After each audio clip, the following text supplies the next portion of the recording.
Alors nous sommes ici sur l'écopont d'Auton-du-Perche qui franchit l'autoroute A11 dans le département d'Eure-et-Loir. Cet ouvrage s'inscrit dans le cadre du plan d'investissement autoroutier signé avec l'État en 2018. Ce plan prévoyait la construction de 3 écoponts sur le réseau Vinci Autoroute, entièrement financé par Vinci Autoroute. Et cet écopont d'Auton-du-Perche fait partie des 3 ouvrages que nous avons réalisés. Cet écopont est un ouvrage mixte, c'est-à-dire qu'il est constitué à la fois de béton et d'acier. On a 8 poutres en acier autopatinable qui constituent la partie supérieure. L'acier autopatinable a un double avantage. Il n'a pas besoin d'être mis en peinture, donc d'un point de vue environnemental, c'est quand même un gain conséquent.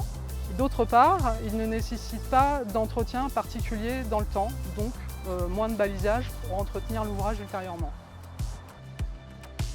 Cet ouvrage a des dimensions particulières puisqu'il est assez large. Son tablier fait 20 mètres de large sur toute sa longueur et franchit l'autoroute sans appui central. Un écopont est avant tout un ouvrage de génie civil, mais pour être attractif pour la faune, il doit être revêtu d'aménagements de génie écologique sur le dessus. On retrouve des écrans occultants. Ces écrans occultants sont doublés de haies paysagères qui sont constituées de différentes espèces indigènes et locales. Des andins sont des amas de bois, de terre et de pierre qui forment un cordon qui sert à la fois pour les micro-mammifères. Elles servent principalement aussi aux reptiles qui vont y trouver chaleur pour se reposer et se reproduire. Il y a 2 mares également sur l'ouvrage qui servent aux animaux pour se rafraîchir et s'hydrater.